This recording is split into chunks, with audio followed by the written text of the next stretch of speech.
You are Locked On Wolverines, your daily podcast on the Michigan Wolverines, part of the Locked On Podcast Network. Happy Friday. Friday? It's Thursday. Remember what I said? I don't know what day is what. That's where we're at. Locked On Wolverines podcast, part of the Locked On Podcast Network, where it's your team every day. I'm your man on the ground, Isaiah Holt, publisher of Wolverines Wire through USA Today Sports Media Group. And because it is Thursday and not Friday, we do have the Michigan Mailbag. We've probably got just about as many questions as we ever have. I've seen so many people asking for the first time. I don't have time to dawdle because we're going to do this in 30 minutes. That's what we're going to do from now on. I'm not doing the 50-minute episodes. So let's do it. Starting with our leaders and best. James Crudup at James Crudup 6. If it was your call, how are you splitting QB reps during the non-conference slate? I think that the way that I would do it is probably start Cade for a quarter or so. And then JJ for 2. And then last quarter, if everything is gone the way it's supposed to, then you can just kind of, Davis Warren, Alan Bowman, whoever. But that would be kind of probably my goal. Chances are they won't do that. They'll probably... I'd imagine it's going to be kind of similar to the Brady Henson in that you'll see Cade start, you'll see JJ come in for a couple series, Cade come back in type of thing. I have no idea, but this is my call. That's how I would do it. Is like, listen, Cade, you're going to get a quarter, whatever you can do in a quarter, then that's what it's going to be. But then again, you don't want him to be rusty, right? Like you want him to get into some kind of rhythm and momentum if you're going to count on him. So I don't really know. I don't have a good answer to this situation, to be honest. Josh B. at Jadicky. I don't know why I'm not saying Josh Barr. Well, it's because that's what you wrote. What's the most exciting thing you've heard coming out of camp so far? What's the thing you were hoping or expecting to hear that you haven't, and it's a lingering concern? I think that we'll start with the latter part. The thing that I'm hoping, expecting to hear is some of these names that I wanted to hear this year that I haven't really heard a lot about. Jaden Hood being one of them. I know I ended up asking Jesse Minter. No. I asked a player about Jaden Hood, Keyshawn Bennett, TJ Guy. I mean, some of these guys have kind of been mentioned, but some of these guys have just been kind of lost in all of that. So that's been kind of disappointing because I want some of these second-year guys to really step up. The other thing is just we haven't really heard like a tit for tat comparison to Hassan Haskins as far as a guy that can just be a bulldozer. They don't have like Ben Mason on the team or Khalid Hill. So I want to know how they're going to do short yardage. Haven't really heard that. Most exciting thing out of camp, I think it's just the interior defensive line stuff. Just particularly Mozzie's leadership, I think has been incredible. And he's great. I ran into him out at a place in Ann Arbor the other day, and I just love him. He's just such a cool dude. But just his leadership, the things that he brings to the table, and the fact that he is just blowing things up. I think you couple that with Mason Graham and Kenneth Grant. I feel way better about the defensive front than I have. I'm going to couple that with like Nakai Hill-Green sounding like he's really good. Jamon Green also, that he's been just incredible. I think that's everything that I want to hear right there is just defensive guys doing that good. My brother in metal, Michael Wolf at MWolf21. Do you think Mike Elston is going to be better at player development for the D-line than what Michigan got from Nua? Yeah, I do. I mean, Nua obviously did a good job. He put several people into the league. Elston's been known for just incredible development, like taking guys that are just kind of middling, and I mean, some of them aren't middling, right? Isaiah Foskey granted, he was more of a tight end, and then you got like Kareem Khalid or Khalid Kareem. I can't remember which one it was, even though I was at his first commitment. They've gotten some 4-star guys, but he's really like, that is where he really shines. Like he's a good recruiter, but he shines at the development piece. And that's what I'm really excited about. So it is kind of like, why aren't we talking about that more? Maybe we will when we get him, and we haven't had him in a press conference situation yet. So I think that maybe that we'll start talking about that more then. Jimmy Whitner at Jimmy Whitner 1. If Michigan is unbeaten heading into Columbus, what will be the national narrative be? Number 2, who will be the offensive / defensive MVP. Then we'll get to number 3. I think the narrative will be the same as it always is. It won't be that Michigan beat Ohio State. It'll probably be a little bit, well, Michigan beat Ohio State, but now Ohio State's angry. It's going to be what it always is. It's going to be Ohio State's to lose, and Michigan's the underdog. Even if Ohio State has lost, let's say Ohio State theoretically that loses to Notre Dame. I don't think it's going to happen, and to either Wisconsin or Iowa, which could happen. Probably not Iowa. Wisconsin's the only one that I think out of those. I think Iowa's defense will pose an issue. I just don't see how Iowa scores. I think even if Michigan was undefeated and Ohio State had 2 losses, it would still be it's Ohio State, it's going to be the same thing.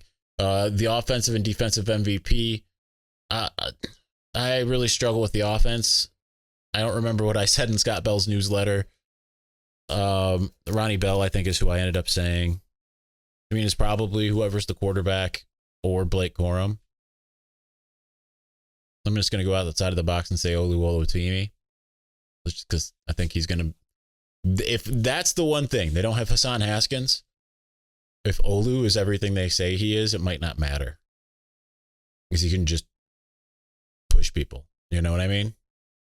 Defensively, it's going to be Mozzie in my eyes. I think it just got to be. But I hope that it's Junior Colson to some degree.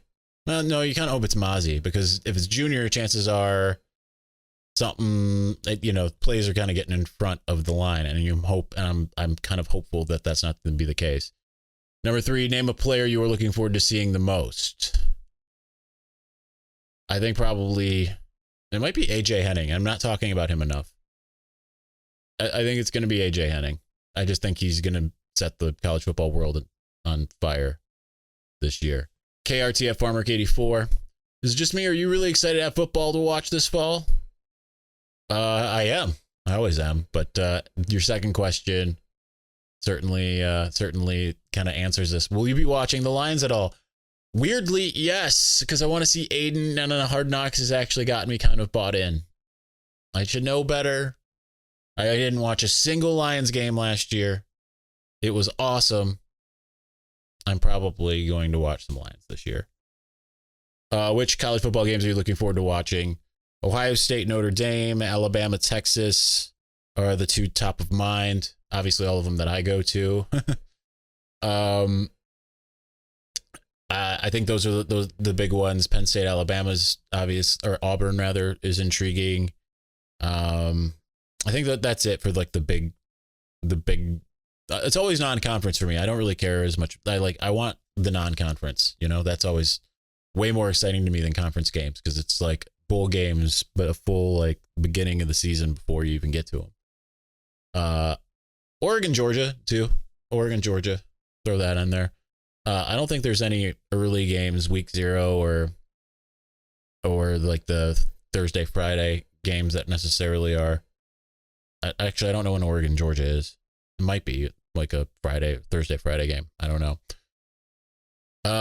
Jonathan Joseph at JJoseph2156 closing us out in segment 1. Why don't you think people believe Michigan can reload like other big time teams? Major players leave from every college every year, and people assume that they will have someone else behind them. I don't know. It is weird to me. Now, I can't say that they don't think that because Michigan's rated, 6th in the coaches poll, 8th in the AP. Then you've got get people like Josh Pate from 24/7 Sports, putting Michigan as his number 4, Joel Klatt as his number 6. So there has to be some level of reloading. But it is weird because it really is Ohio State's lost its entire defense. Not this year, but, in many years, they've lost their entire defense. Here's why it's going to be even better. That's always the kind of narrative. I think it's really weird that people just don't think that there's anybody to, people think Hassan Haskins is gone. That's a big blow, but they have Donovan Edwards. But defensively, they're you're just not going to replace Aiden and David. You might not have to. You can run the defense in a slightly different way and still have it be productive. We've covered that in a previous show. All right, we're going to do the shortest possible break here because we've got so much to get to. I still took 9 minutes. Anyway, it can happen so easily. You're out with your friends or coworkers. You're putting back a few drinks. A few becomes too many. It's time to go. And for a moment, you think of calling for a ride. Nah, you know what? You're a good driver. You live nearby. You can make it home okay. What are the odds that you'll get pulled over? And even so, what's the worst that could happen? You lose your license, you lose your job, you total your car, you kill someone? It only takes one mistake to change your life or someone else's forever. Play it safe and plan ahead to get a ride. Drive sober or get pulled over.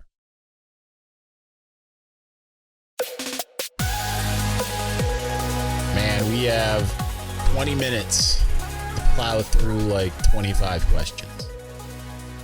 I don't know how we're going to do it. We're going to try. Going to the Victor's Valiant. A lot of non-regulars in this one, but a lot of the regulars didn't chime in, so that's where we're at. Mark Z at Mark Zimke, what are your thoughts on no one taking the number 97 this year as far as the jersey is concerned? It's fine. I don't have any thoughts about it. I don't think everyone has to take every, you don't want to put that jersey on right after someone just posted the best, right? So I guess you give a little bit of respect to that, because no one's going to look at 97 if you're like, I don't know, who's one of the edge rushers that's coming in. Can't even think right now. But like, you don't want to be one of those edge rushers comes in and say, you know what, I'm going to wear 97, because no one's going to think of you. They're going to think of Aiden. So I think it's going to take a couple years before it becomes a thing again. It's pretty, usual. You see that generally. If someone has like a really good year wearing a certain number. And oftentimes, I'm thinking number 10, Devin Bush was number 10. After he left, it was Anthony Solomon, and I think he wore it right away. It's like, it helps you fall into obscurity. I mean, you can do that just by not playing, but it does. Spencer Whitmore at Spencer Whitmore. Are you a fan of the dual OC coordinator role? Curious if one of them actually does the in-game calling and the other helps plan. I don't know. It just seems like a lot of cooks in the kitchen, but what would I know? I'm a 5'5.5" on a good day. I don't think height has anything to do with it, man. Here's the thing, and this is how I look at anything with football. If it works, then I'm for it. If it doesn't, then I'm not. I know that sounds like, well, of course, but I mean, yeah. The dual coordinator situation worked really well in 2015 and 2016. It did not in 2017. As long as there's some definition, I don't know if they have if they're going to have a one play caller. The Harbaugh for a long time never did. And then he kind of did when he brought in Gaddis. I think Pep maybe had that for a year, but generally it was like by committee. And it's not even necessarily always the nominal roles that have it, right? Like, hey, we need a good play for this one. Different coach chimes in. Okay, let's run that. It's kind of how Harbaugh operates. So it's kind of, if it works, cool. If it doesn't, just like anything. Brady Hoke cannot wear a headset, and it's awesome if you go 11-2 and beat Ohio State. If he doesn't wear it and you get creamed by Ohio State and you lose to Michigan State, all that stuff, you go 5-7, guess what? Nope, not for it. Anything that works, you can do. Anything that doesn't, then you can't. That's how it works. Sean Stites at Sean Stites 16. Seems like Michigan continues to not close on key guys that we are finalists for, both in key positions of need and positions where we need new depth starting next year. Just not sealing the deal too often with some key 4 stars and too much on the outside with key 5-star guys. Now that's normally, yeah, they're a little bit further ahead than they are right now. This is the second year of NIL and the first year where it's really kind of taken off, where it's been an impactful thing. I'm going to still say, wait and see, right? It's still early. I really am kind of talk to me on signing day. I think it's important to get the verbal commitments. I do. I'm not one of those people that's that's just only going to say, I'll follow recruiting when it gets to signing day. That's not the way to be either, but this time last year, everyone was up in arms because Keon Sabb ended up, that being a 5-star at that time, ended up committing to Clemson over Michigan. Where did he end up signing? NIL can become somewhat moot if it's involved in recruiting, if those teams suck and Michigan's out there looking awesome, right? They can do the Delano Hill, that whole come here type thing. and that could change things. So just wait. It'll work itself out one way or another. Yeah, buddy, at Michigan. Here's an easy one. Who's our starting QB? Still think it's Cade. We're going to just move right on from that. This one's an interesting one. I don't know if I have the answers to this, but we'll try. Nathan Franks at Eaton SK. Which Star Wars characters each QB in the room and why? All right. So, I had one for Cade and then I kind of lost it.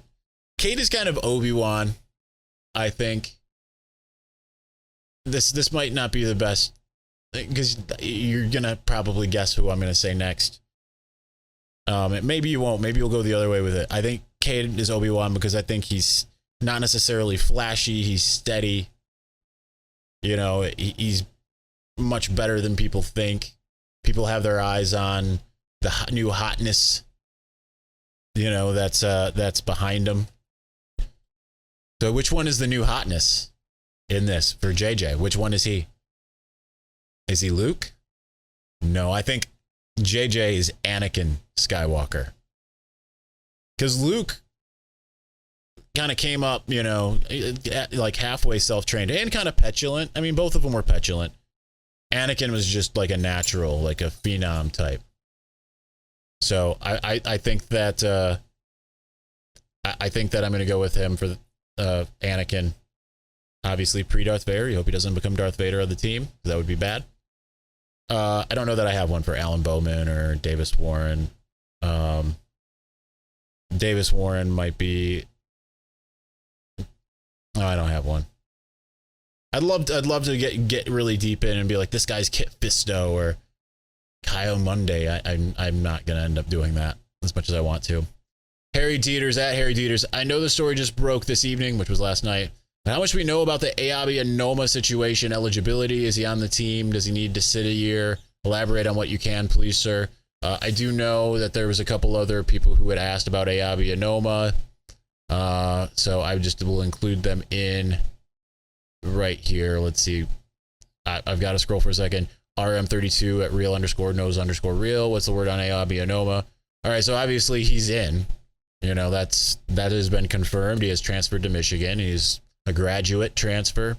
It sounds like he has 2 years of eligibility. At Alabama, it sounded like he was just like kind of goofing off, not going to class, and got kind of kicked out the same way that I did. From, you know, they called it a violation of team rules. He transferred to Houston, had to sit out a year, didn't make it all the way through, violation of team rules. I don't know anything about what happened on that front. Then he transferred to UT Martin.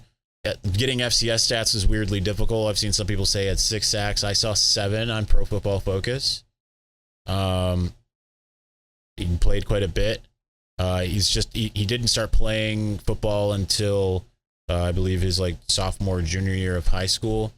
But he was a 5-star. He was the top defensive end in the country. He was number 3 according to 24/7 Sports proprietary rankings, so he was very well thought of. I picked Alabama just over just Michigan, and he's kind of a weird dude. So, will be interesting. But he's also was from St. Francis Academy. Biff Poggi was his head coach. He's played theoretically, at least, with Blake Corum and Nakai Hill Green. I don't think he probably played with Derek Moore. But hugely talented, super athletic. Maybe still a little raw. We'll see how it works. All right. Ike Hamlin at Hamstand87 finishing us out in segment 2. Why doesn't Zuri wear any Michigan gear? She actually, my mom got her a little Michigan jersey. The little tight on her. She doesn't like wearing sweaters or jerseys and stuff like that. She tries to get them off. So that's why. She does have one, though. Actual question, you think Davis Warren can break out after Cade leaves and behind JJ? I think so. I think that that might be also why there's not as much of like a rush to fill 2023 quarterback. I think they really like Davis Warren. I think that they feel like they got like a high 4-star. And I know people are not going to look at him as be like a sexy type of guy because he was a walk-on, but I mean, he had leukemia. He didn't play for a couple years. The most important years when it comes to being ranked. So they feel like they got a dude. We'll see what happens. I'm sure we'll see him at some point. I mean, he looked good in the spring game. All right, we have 10 minutes left, 15 questions. So you do the math. BetOnline.net is the fastest and easiest way to check in on all your betting needs. Find all your favorite sports and events at the #1 online source for odds, lines, and games. Find reviews and news of every league, including Major League Baseball, NFL, NBA, NHL, combat sports, esports, and even golf. BetOnline continues to be the top online resource for all your sports wagering information, from live in-game betting, scores, and podcasts. They have you covered. Head to BetOnline today or use your mobile device to learn more about the action happening today. BetOnline, where the game starts.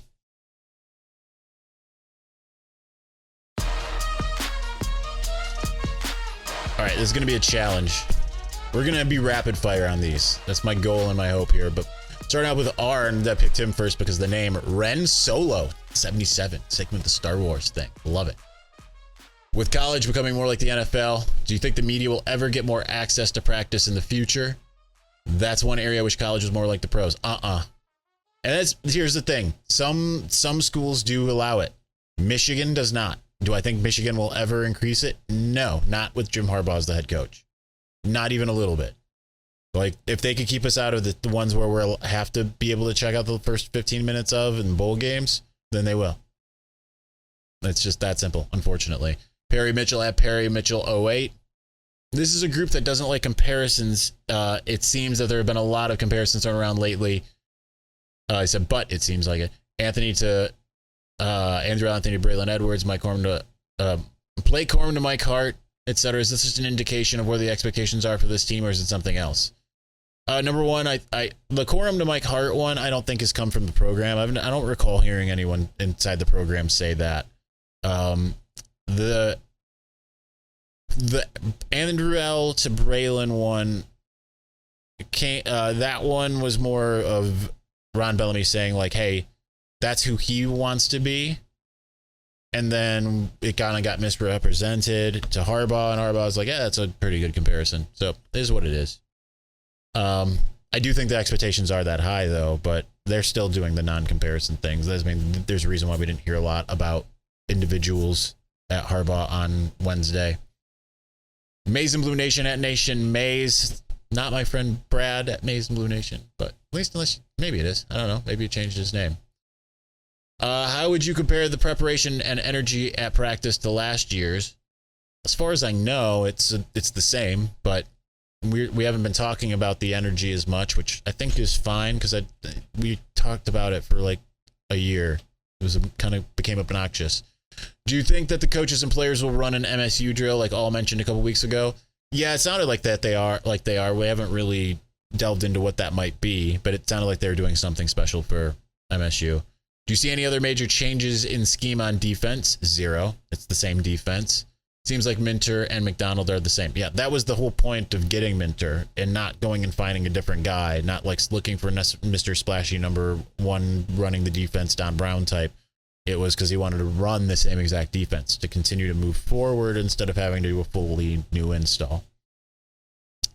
Ricky Roscoe 0. Super random question, to be honest, but how long will they give Alex Orji at QB before they think of moving him to linebacker or maybe running back permanently? Seems kind of inevitable, to be honest. Just don't know a timeline for something like that. They'll give him as long as he wants. That's kind of how it works. They're not going to strong arm him into being something else, but it's going to probably be a couple years down the road, and they'll be like, dude, if you really want to play, then maybe you should do this. That's just kind of how it works. Big 10 bets at Big 10 bets. Likelihood that this D is better than 21. Argument that linebackers and defensive backs can be better than last year's. Michigan ranked about 100 in takeaways in 21. Expect that to improve with the new DC. Now, Steve Klinkscale expects it to improve because keep in mind, he did not have much time with the corners. He didn't have spring ball. He came in the summer and had to kind of get rolling. Feels like that's their big thing. You're seeing it a lot in practice. You're seeing them like almost every day, like Jamon Green, a couple more picks type thing. That seems to be a focus. I do think this D could be better, right? Just because you had 2 enigmatic talents at edge rusher along with Daxton Hill. I mean, looked at the 2016 defense and said, there's no way that can get better. And I feel like 2017 actually kind of was better. If you kind of get everyone pulling on the same page, it can, and not relying as much on the star talent, it can really work. I think that there were some weaknesses on the defense last year, but they were kind of masked by what Jabo and Hutchinson were able to do. I think now I kind of feel a little bit more confident in the breadth of what they have. Ryan, you at Rhino Puck. Who do you see breaking out on the defensive line in 2022? Obviously, Mozzie is in for a huge year, but what edge rusher will become the next household name for the program? I'm still staying on Braden McGregor. I know I've got that question coming in a second, but I still think it could be him. Obviously, now Ayabi Anoma, I think he could be it. But Mike Morris is, I think, the obvious answer.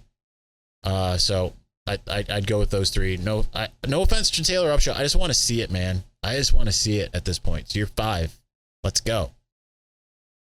But the other big breakouts, I mean, I think it's going to be Chris Jenkins. I think that he's just going to be a stud this year up front. But obviously the freshman, forgetting about Rayshon Benny at this point, but I think he'll be pretty good too.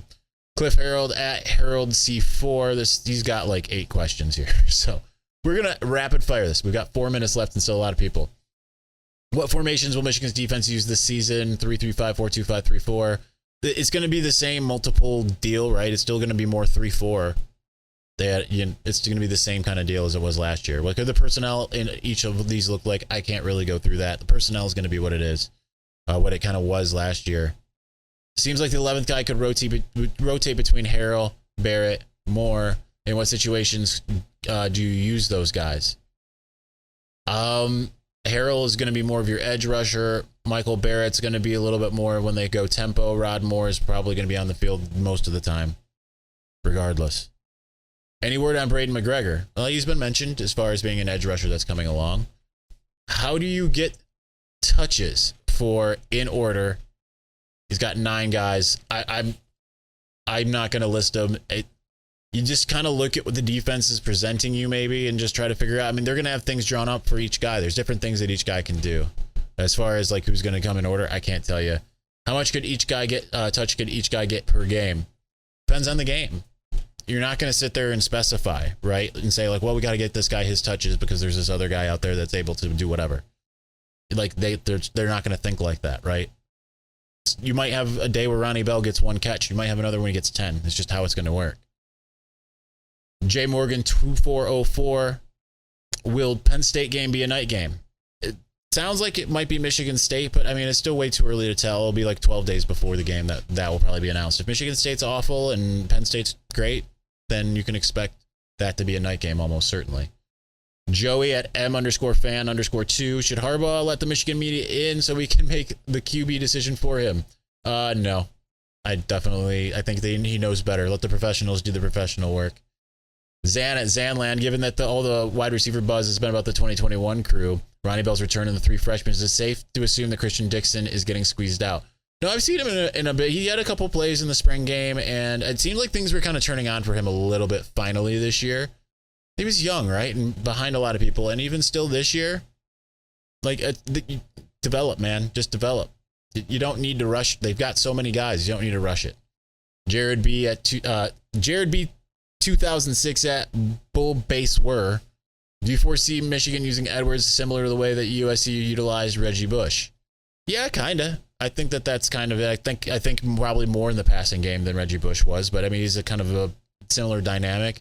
Think that or J.K. Dobbins, but a little bit more of a receiver. Short at J. Costo 21. How sneaky good will Michigan be? And do they repeat as Big Ten champs? I mean, I predicted them to do so. I think they'll be a lot better than people are giving them credit for. That's for sure.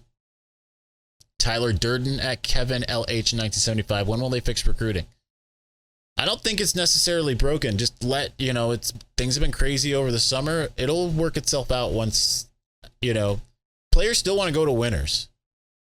Unless you're paying them $10 million, they still want to go to winners.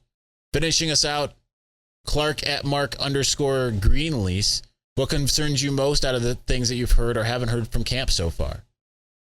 I don't think anything particularly concerns me coming out of camp, to be honest. Depth at linebacker, couple players not really living up to what their recruiting ranking was, I have no concerns at the moment, to be honest, as far as that's concerned. All right. That's it. We're out of time. Did it in 30 minutes. Thanks for watching and or listening. We'll talk to you again soon. Peace.